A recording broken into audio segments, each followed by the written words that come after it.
Sisigaw ako dyan sa labas. Oo. Sisigaw, may lalaking isa naglalakad. Sabi ko, kuya tulungan mo ako, yung anak ko nandito, nakita ko patay.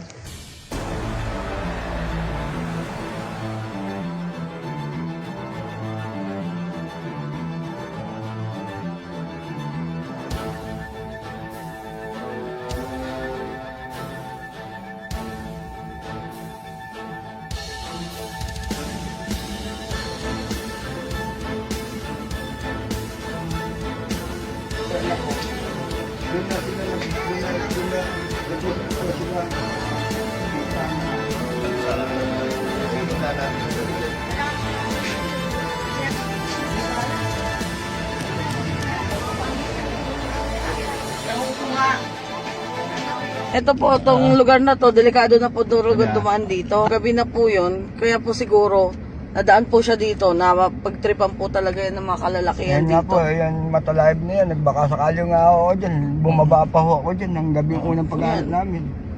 Yan, bumaba pa ako dito. May nakita ko nakasakang pati na hayop dyan. Dyan Yung mga po. panahon na Diyan ba yan. yung patay na hayop?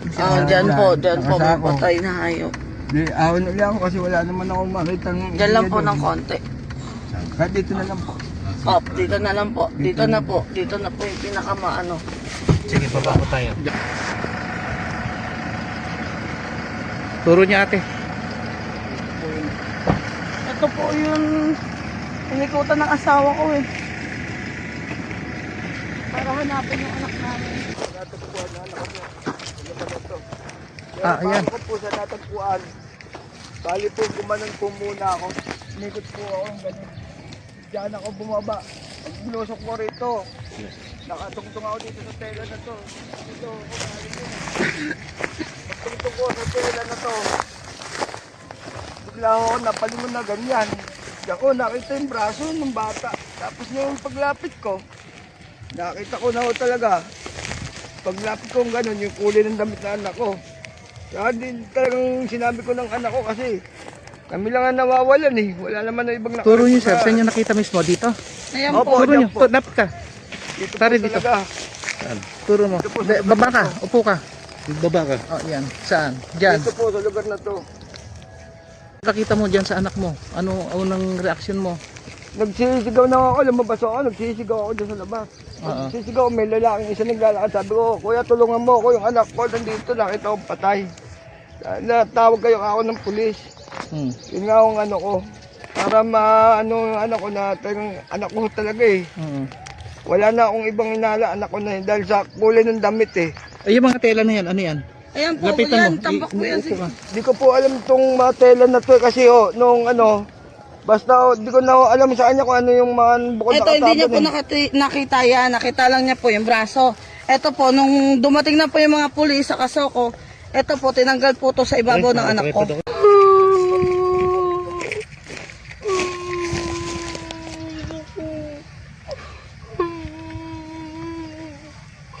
Ano ko? Bakit?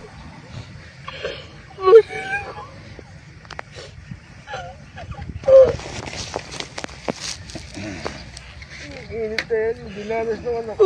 Sa'yo ulo niya, sa katawan niya. Ipat niya sa may paa niya. Nakaganon siya. Eto, kagano.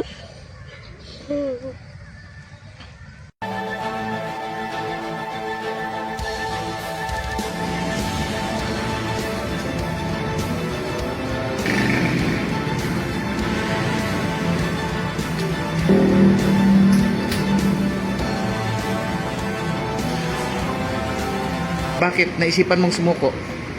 Isipon Lakasan mo. Nakakonsensya ko sa bata. Nakukonsensya ka sa nangyari. Oo. Maliban doon, Humingi po ng patawarin sa kanila po. so yung nangyaring yon, ano yon, na damay ka lang, nasama ka lang, paano? Ang gano'n po nanakit lang po. Nadawit. Pero kasama kang gumalaw doon sa bata.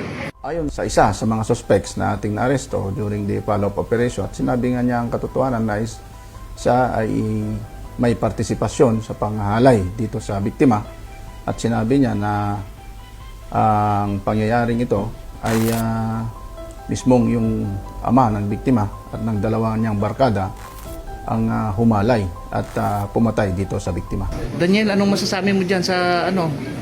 Sa nangyari sa anak mo? Eh, ikaw pala itong nasa likod niyan. Pumuna ako dyan sa ano lang po magpapaliwanag. Ano na? Mag-comment po muna ako dyan. Ano, comment ka na? Sige. Wala ka bang gustong sabihin sa asawa mo? O sa pamilya mo? Pamilya ko. Wala akong masasabi ko. Hindi ko magagawa yung ganun. Sa ano lang po malalaman. Sa?